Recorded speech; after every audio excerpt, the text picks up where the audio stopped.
What Richard Donner did for Superman in the year 1979 is what Tim Burton did for Batman 10 years later, 1989. Or 11 years later.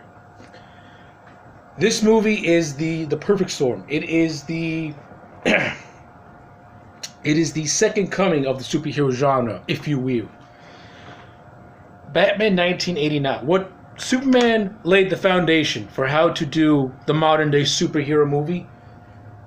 Batman put the final exclamation point on that sentence. What can be said about Batman 1989 that has not been said before?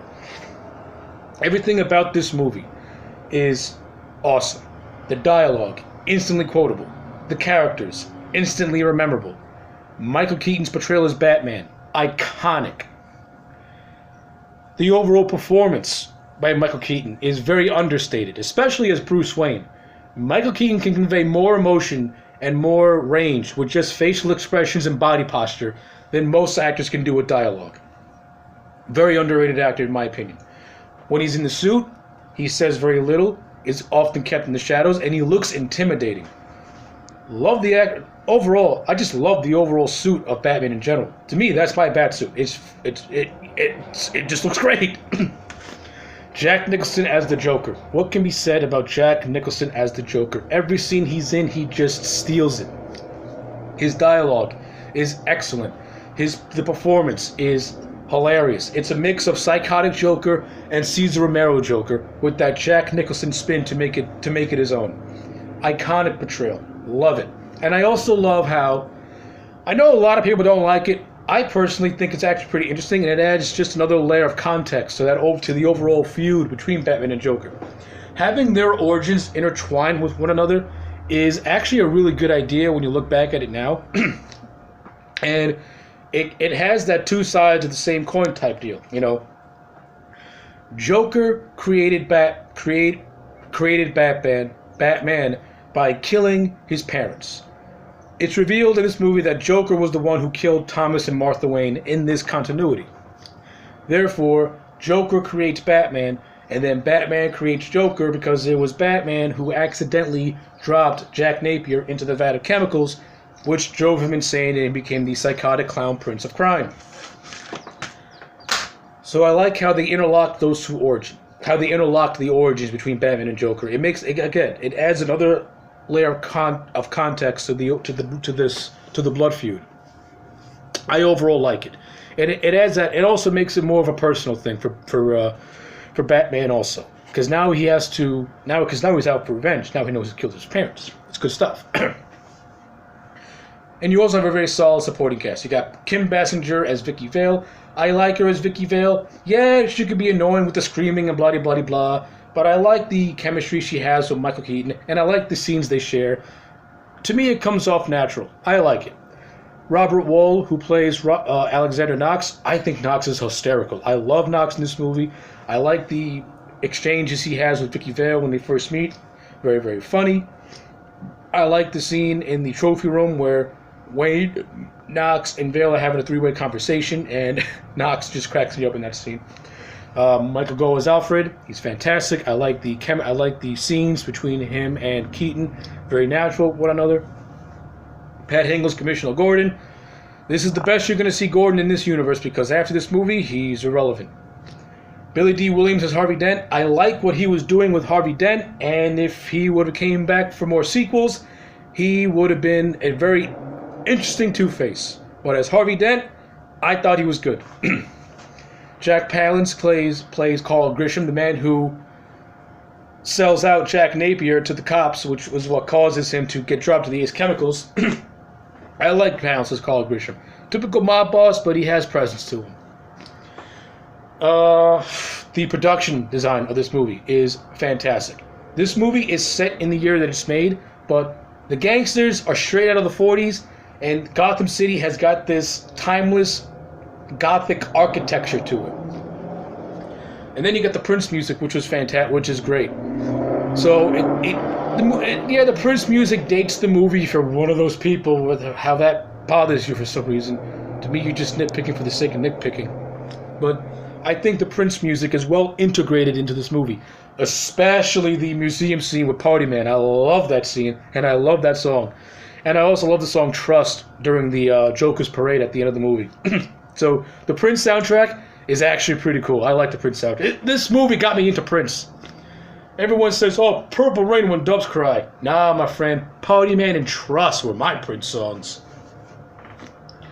So yeah, the Prince soundtrack works for me, especially in the context of this movie. And those songs, they actually go with Joker's character in this movie as well. You know, Prince is this overblown, you know, over-the-top personality. The Joker is this overblown, over-the-top personality as well. Who knew that Prince and Joker would mix?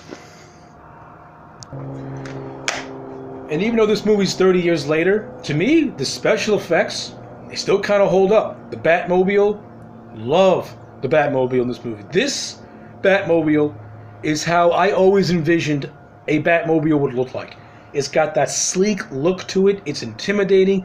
And god damn it, if I knew how to drive, I would wish to God I had billions of dollars just so I can have that car custom made just for me. That's how much I love that car. You got the look of the Batwing, which looks great as well. This movie uses some matte paintings, which look really, really good. Like I said, the production design and practical effects are all really well done. The whole architecture of Gotham looks fantastic. I like how they recreated certain things. I like the look of the Monarch Theater for the brief glimpses we get from it, which is a nice little callback to the Batman comics. We get the Gotham Globe, which is a nice little callback as well. The costume designs all look great. Like I said, the wardrobe is straight out of the 40s, but the movie takes place in the year that it was made, giving it a real timeless feel. So I like how they did that. I like how they kept the time period very ambiguous. It's almost as if it could happen at any time. It's like looking into a snow globe. Time has stood still in Gotham City. I love it. Really unique, and it's a concept that went on for the next couple of years until you get to Batman and Robin. And when we get to that movie, we'll discuss that. But we're talking about the amazing Batman movie. Cinematography in this movie is fantastic. Tim Burton and Roger Pratt, what a combination. This is Tim Burton. Fresh, raw. He had just done Beetlejuice. Now he's doing Batman, and that visual style that Tim Burton has, that insane visual style, you put that with, it's like tailor-made for something like Batman, which Batman can fit into the horror genre because he's like a creature of the night. So you had the Batman with Tim Burton with Roger Pratt, and you get a fantastic looking movie. This movie looks great. The gothicness, the shadows, they all look fantastic. All really well done. And as I said before, this movie is riddled with quote after quote. Nearly every single memorable quote comes from the Joker. Like I said, Batman doesn't say a whole hell of a lot, but when he does say something, it means something. But the Joker, Nicholson as a Joker, everything he says is iconic. You know, from that awesome scene where he's in that little dingy, little underground surgery where the doctor is taking off the bandages to see what happened, and Joker's like, mirror, mirror, mirror. Creepy scene. Which is also a nice, little callback to The Killing Joke, how one bad day can drive somebody insane. Jack Napier had a bad day. He took a look at himself, and that insane laugh that Nicholson does as he's walking up the stairs from that little underground, shady little surgery place is awesome. Iconic and creepy as hell. And I like how they kept him hidden, and you don't see the full reveal until he gets his revenge on Carl Grisham. And when you first see him, he's in the shadows. He has the hat and the trench coat. You can see his face a little bit, but it's kept in the shadow. But when you're looking at it, you're like, what the hell's wrong with his face? Why is it all so white? And then when he comes into the light, takes his hat off, got the green hair, that pasty white face, that permanent grin, it's a creepy look. And with Nicholson, who is a very intense actor and has just a very intense look, you add that to that Joker makeup, of course it's going to be iconic. Why wouldn't it be? Like I said, every scene he's in, he steals the show. Again, the art museum scene, my favorite scene in the whole movie. The whole, it's like a Party Man music video. It's great. I love it.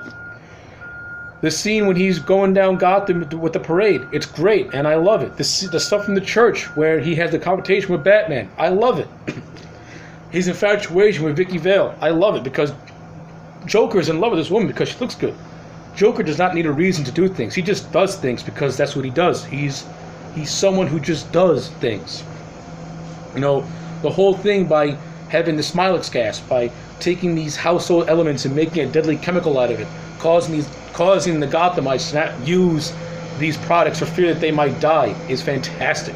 That whole scene in the newsroom where he goes on a broadcast is hilarious, where he's like shelling out his Smilex product. You know, this guy's been using brand X. This guy, he'll get a Joker grant again and again.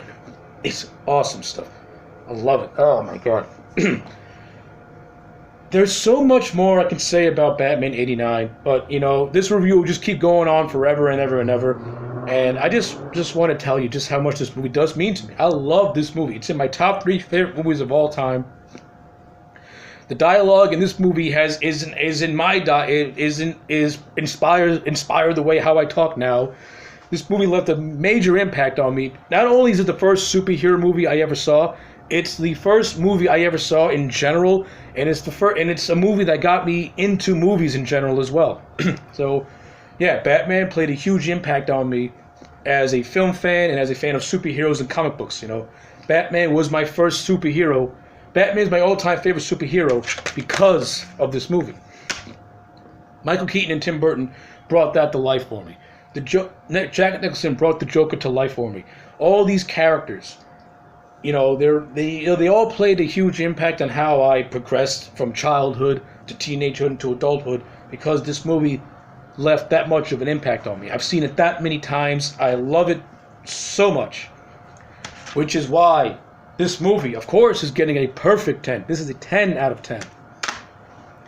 Take away the whole "it feels dated" nonsense. Take away the lack of a story thing.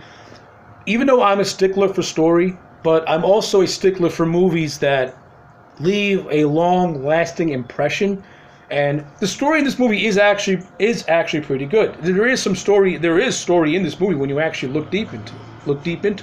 But this movie is an event. This movie is about leaving a long-lasting impact and impression on you. That's why it gets a 10 out of 10, because 30 years later, this movie is going to be 30 years old in June. 30 years later, people still talk about this movie. 30 years later, people still have fond memories about this movie. 30 years later, we still debate who's the better Joker, Jack Nicholson or Heath Ledger. We still debate who's the best Batman, Michael Keaton, Christian Bale, or Christian Bale.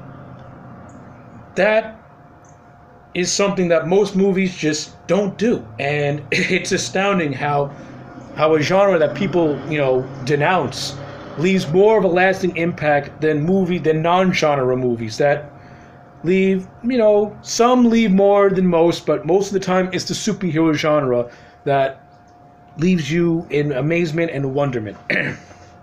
And all the credit has to go to Superman 79 and Batman 1989. So yeah, I know this review went a little long, but again, I just had so much I wanted to say about this movie and just tell you how much I love it and how much it means to me. So let me know what Batman 89 means to you in the comment sections below. Does it mean as much to you as it does to me, or do you just don't care for it as much as most people do? I would like to know down below. Like the video and subscribe, and I will check you back next time for more.